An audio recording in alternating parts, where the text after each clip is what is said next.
శ్రీదేవి భాగవతం. సూతుడు సౌనకాది మహామునులకు దేవీ భాగవతాన్ని ఇలా వివరిస్తున్నాడు. అలా బ్రహ్మ ఆ పరాశక్తిని ధ్యానించాడు కనుకనే యోగనిద్ర విష్ణువును విడిచిపెట్టింది. ఒళ్ళు విరుచుకుంటూ ఆవులిస్తూ చిటుకులు వేసుకుంటూ లేచాడు విష్ణువు. భయాక్తుడై ఉన్న బ్రహ్మను చూశాడు. తపస్సుమాని ఇలా వచ్చావేమిటి అని అడిగాడు. బ్రహ్మ మధు కైటబుల గురించి చెప్పాడు. వింటూనే విష్ణువు చిన్నగా నవ్వాడు. బ్రహ్మకు అభయాన్ని ఇచ్చాడు. అంతలోనే అక్కడికి వచ్చేశారు మధు కైటబులు. తీరా వచ్చిన వాళ్లను బ్రహ్మ కన్నా విష్ణువే ఎక్కువగా ఆకర్షించాడు. దానితో వాళ్ళు విష్ణువును ఉద్దేశించి, ఇదిగో పెద్దాయనోయ్, నీ పాపం పక్కా.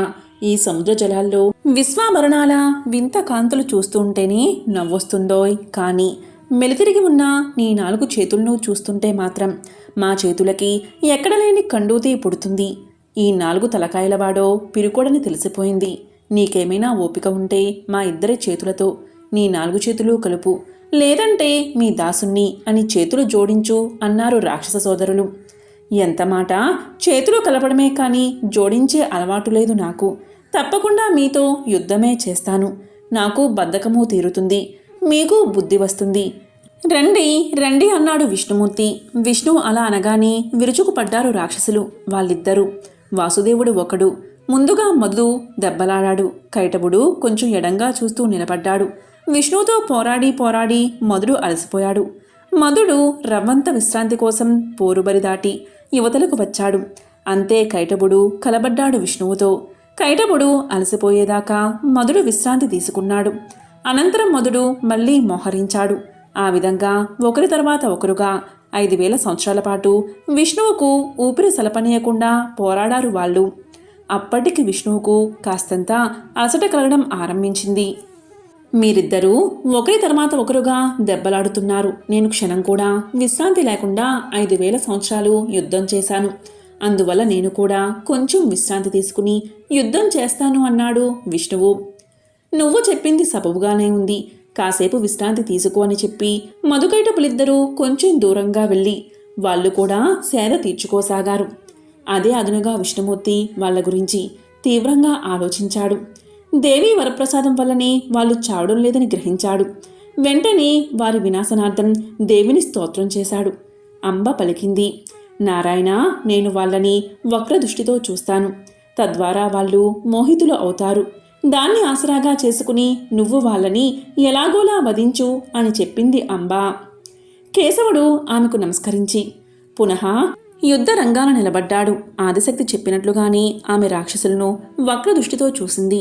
వాళ్ళ దృష్టి ఆమె వైపు మళ్ళింది. ఆమె చూపులు మన్మథ బాణాల్లా అనిపించాయి వాళ్ళకి. ఆమె ముసిముసి నవ్వులు వాళ్ళలో కామాన్ని రేపాయి.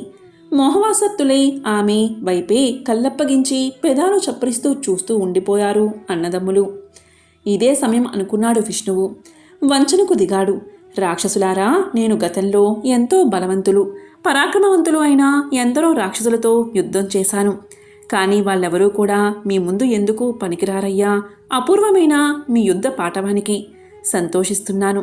మీకేదైనా వరం ఇవ్వాలని ఉంది, కోరుకోండి, ఇస్తాను అన్నాడు కేశవుడు. విష్ణుమూర్తి అలా అనగానే కామం తలకెక్కి మధుమత్తులై ఉన్న ఆ మధు కైటబులిద్దరూ పగలబడి నవ్వారు. నువ్వా వరమా? నువ్వు మాకేం ఇవ్వగలవు? కావాలంటే మేమే నీకేదైనా వరమిస్తాం, కోరుకో అన్నారు. సరే, మహావీరులైన మీరు మాట తప్పరని మనస్ఫూర్తిగా నమ్ముతున్నాను. నాకేం పెద్ద పెద్ద వరాలు అక్కర్లేదు. మీరిద్దరూ నా చేతిలో చచ్చిపోండి, అదే చాలు అన్నాడు విష్ణుమూర్తి చల్లగా. ముక్కులోని నీళ్లు పోయినట్లుగా ఉక్కిరి బిక్కిరైపోయారు అన్నదమ్ములు. దగా పడ్డామని గుర్తించారు. అయినా అసత్యానికి పాల్పడలేదు వాళ్ళు. తాము కూడా ఏదో యుక్తి చెయ్యాలి అనుకున్నారు. ఇలా అన్నారు, వరం ఇస్తామన్నాము కనుక ఇచ్చినట్లే. అలాగే నువ్వు కూడా ముందుగా మాకో వరం ఇస్తానన్నావు కనుక ఆ వరమిస్తే ఈ వరమిస్తాం. ఏం కావాలి అని అడిగాడు శౌరి. ఈ అనంత జలరాశిలో నీరు లేని విశాలమైన పొడి ప్రదేశం కోసమే ఇన్నాళ్లుగా మేము అన్వేషిస్తున్నాం. ఇన్నాళ్లకి ఆ 4 తలకాయల వాడి తామర పువ్వు నీ పాము పక్కా కనిపించాయి. ముచ్చటగా 3వది చూడాలని ఉంది. కాబట్టి అటువంటి నీటి తడి లేని విశాలమైన పొడి ప్రదేశం చూసింది అక్కడ మమ్మల్ని చంపై. అలా అయితేనే వరమని అన్నారు వారు. అంగీకరించాడు విష్ణువు. తన తొడల్ని విశాలంగా పెంచాడు. ఇదిగో నీరులేని విశాల స్థలం, మీ శిరస్సులు ఇక్కడ ఉంచండి అన్నాడు. ఆశ్చర్యపోయారు మధుకైటబులు. తమ శరీరాల్ని 1000 యోజనాలు పెంచారు. ఇంత చోటు ఏది అన్నారు నవ్వుతూ. అద్భుత కర్ముడు విష్ణువు. ఆయన తన తొడల్ని 2 యోజనాలు పెంచాడు. అది చూసి దిగులు పడిపోయారా అన్నదమ్ములు. చేసేది లేక తమ తలల్ని జగన్నాథుడి తలలపై ఉంచారు. చక్రం వేశాడు విష్ణువు. వారి శిరస్సులు తెగిపోయాయి. వారు మరణించారు. వారి మీద నీటి నిండా వ్యాపించింది. అందువలనే భూమికి మేదిని అనే పేరు వచ్చింది. మన్ను తినకూడదు అనే సూక్తి పుట్టింది. ఆ విధంగా అమ్మవారి చలవతో విష్ణువు వాళ్ళని కడతేర్చగలిగాడు. అందువల్ల ఆ లోకేశ్వరిని మించిన దైవం లేదు. ఆమెను ఎప్పుడూ పూజిస్తూ ఉండాలి. ఇంత కథ ఉన్నదన్నమాట. సూతుడు చెప్పింది విని అన్నారు మునులు. సరే, ఇంతకీ వ్యాసుడు తపస్సు చేసి సుకుణ్ణి ఎలా కన్నాడు? ఆ కథలోకి రారా అని కోరారు. సూతుడు ఆరంభించాడు. అలా వ్యాసులవారు ఏకాక్షరాత్మకమైన వాగ్బీజ మంత్రం జపిస్తూ ఆదిశక్తిని ధ్యానించసాగాడు.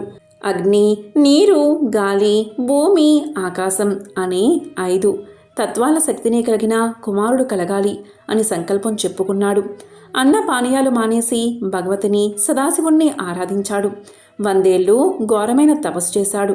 ఆ తపో తీవ్రతకి ఈశ్వరుడు ప్రత్యక్షమయ్యాడు. నీ సత్యం నెరవేరుతుంది అని వరమిచ్చి అదృశ్యం అయిపోయాడు. బ్రహ్మానంద పడిపోతూ ఆశ్రమానికి వచ్చాడు వ్యాసమహర్షి. అగ్ని కోసం అరణి మదిస్తూ శివుడిచ్చిన వరం ఎలా సిద్ధిస్తుందా అని ఆలోచించసాగాడు. వరం సంపాదించాను, కానీ స్త్రీ లేకుండా, గృహస్థ జీవితం గడపకుండా బిడ్డ ఎలా పుడతాడు? రైతు ఎంత పనివాడైనా అతని వద్ద ఎన్ని మేలు రకాలైన విత్తనాలున్నా చక్కటిది, సారవంతమైనది అయినా పొలం ఉండాలి కదా. అదేవిధంగా పతివ్రత, చతురమతి, రూపవతి అయిన భార్య కావాలి. భార్య అనేది ఒక బంధమే. అయితేనేం మగవాడికి కావలసిన సుఖాన్ని ఆమె మాత్రమే అందించగలదు. ఇలా ఆలోచిస్తున్న వ్యాసుడికి చేరువలోని ఆకాశంలో విహరిస్తున్న ఘృతాచి అనే అప్సరస కనిపించింది. అందచందాల మెరుపుతీగలాంటిదై సోయగాలతో విరాజిల్లుతున్న ఆమెను చూడగానే కామంతో కంగారు పడిపోయాడు వ్యాసుడు. ఈ అప్సర నన్ను వంచడానికే వచ్చినట్టుంది. నాలో విపరీతమైన కామ వికారం కలిగిస్తుంది. వదులుకోలేని ఈ కామం, వదులుకోరానిది మునిధర్మం. ఏదో మనసైంది కదా అని ఈ పిల్లను గ్రహిస్తే రేపు నలుగురు నవ్వరు. 100 ఏళ్ళు తపస్సు చేసిన వ్యాసుడు అప్సర కనబడగాని వెంట పడ్డాడని అవహేళన చెయ్యరు. కానీ గృహస్థ ఆశ్రమం వల్లనే కొడుకు పుడతాడు. వాడి వల్లనే స్వర్గం లభిస్తుంది. గృహస్థు కొంచెం జ్ఞానవంతుడైతే మోక్షాన్ని పొందవచ్చు. కానీ ఈ అప్సరస వలన గర్భస్థ సుఖం లభించదు. పూర్వం ఒకసారి పురూరవుడు ఊర్వశి కోసం ఎంత తాపత్రయపడ్డాడు. చివరికి ఏం మిగిలింది? చిత్తభ్రాంతి, పరాభవం తప్ప. అరణి మదిస్తూనే పరిపరి విధాలా ఆలోచిస్తున్నాడు పరాశరి. ఈ విధంగా సూత మహర్షి సౌనకాది మహామునులకు శ్రీదేవి భాగవతాన్ని వివరిస్తున్నాడు. ఓం శ్రీ మాత్రే నమః.